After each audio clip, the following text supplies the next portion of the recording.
Hey, this is Tim. 2015 Frontier.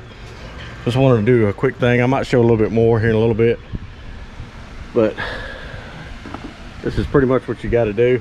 I got the dash pulled out, but you ain't got to take the seats out.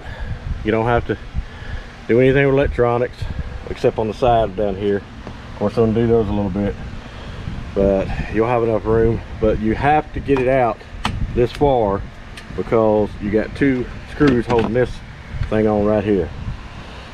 You get a screw on top, screw on bottom, and this won't come out until you do that. Then it just pretty much, you'll pull it out. I'm gonna have to move this vent, figure out what I'm gonna do with this vent thing right here, I'd imagine. But it's pretty much ready to come out. I'll just have to move this vent. I got it undone, but we'll see what else we can do to move it around. But anyway, I just wanted to show you need to do the evaporator core, heater core, anything like that. You don't have to pull the whole, everything, all the pieces and seats out and all that stuff. So we'll continue. All right, you're gonna have two screws on the side of these vents like this.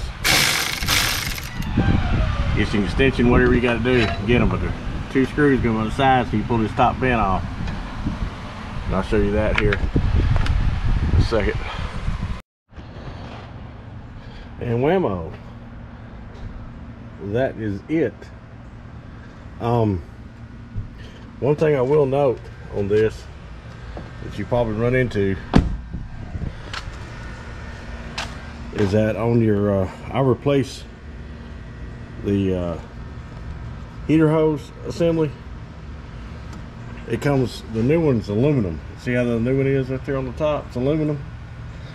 The other ones that you take off are gonna be plastic, and every time I mess with them they break. And of course the top of this one broke off. I'll leave the Dorman number in the description. It wasn't but like $30–40. It wasn't much, but it just wraps around here, goes down here. No big deal, but it's aluminum. The original one is junk. So that's pretty much it. But thanks for watching, and you know, don't be scared to tackle it on your own.